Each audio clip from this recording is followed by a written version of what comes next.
Hello everyone, this is Isabel. I'm on the iBASIS boat at PTC in Hawaii.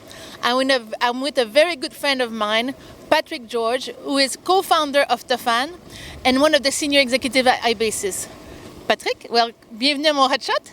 Thank you very much, Isabel. Always a pleasure to be with you here in this very nice place where, work sometimes can be very hard. Yes, I think it's unbeatable. Everyone will be jealous of your hotshot, Patrick. So, Patrick, you've been involved in the M&A with iBASIS and Tofane. Maybe you can start our discussion. What type of M&As do we find? We know M&A is like a big word, but there's many different types of M&A. Maybe you can, talk about that a little bit. Yes, so in the strategy we have with Tofane iBASIS, we have really two types of M&A that we are pursuing, that we are working on, and that's part of our strategy. One is doing, our consolidation play to be there, to entertain discussion with the operator, realize that maybe voice business and mobile services business is still very important for them, but probably not core anymore for them, and they would like to rely on a partner to build, to run that for them. The second part is probably not that well known, is also that we are looking for some M&A activities to do to grow the portfolio. So enriching our portfolio by new services that today we don't have, and that are close to our existing service today, our existing DNA. And M&As are exciting, but I'm sure they're not that straightforward. They're quite complex things. What are the biggest challenges that you found when you were working on the M&A? I guess again, you need to be two to tango. So let's first speak about the seller side. So people who decide, I want to outsource or to sell my voice business or my mobile services. Usually those spin-off, those carve-outs are difficult inside a company, because you need to identify all the interconnection points between this kind of division or group of service and the core corporation. So a lot of shared services, a lot of core interaction, which sometimes may be hidden.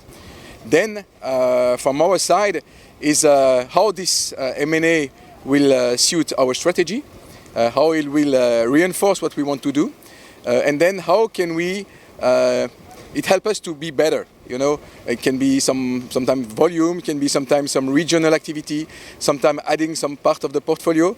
How complex is it in terms of migrating the whole development? Typically, when we did with the Altis acquisition, we were able to migrate 3 different entities into a new routing engine and onto one, I can say, IT and one network. Okay. So those are really the challenge, and of course very important, because it's first and for all a people business.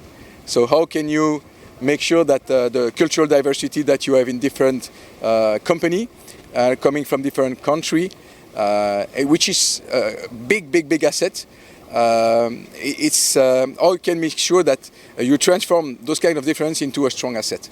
What cool things does iBASIS have in store for us this year? Oh, I guess we have a lot of cool things. So we closed the migration, somehow the inside work. Then now we focus more resource to more new projects, some M&A, maybe, we'll see, future will tell us. But growing the portfolio, continue our strong effort on developing the portfolio both on the mobile side with additional value-added services, on the IoT play, where we have a quite good proposal where we really try to find new verticals and new, I can say, type of customer that we can address. And also on the voice side, we don't forget, this emerging cloud communication, where to interconnect with those new players on the voice ecosystem, all those CPaaS people, UCaaS people, that we think that with our DNA and our reach global, we can really be complementary to them and to help them to succeed. Yeah, I agree with you, Patrick. Hey, Patrick, thank you so much. Merci. You spoiled me today with this incredible cruise. So, merci beaucoup, Patrick. Thank you very much, Isabel. Do we jump or do we stay? Maybe. Everyone, thank you for watching, and until my next hot shot.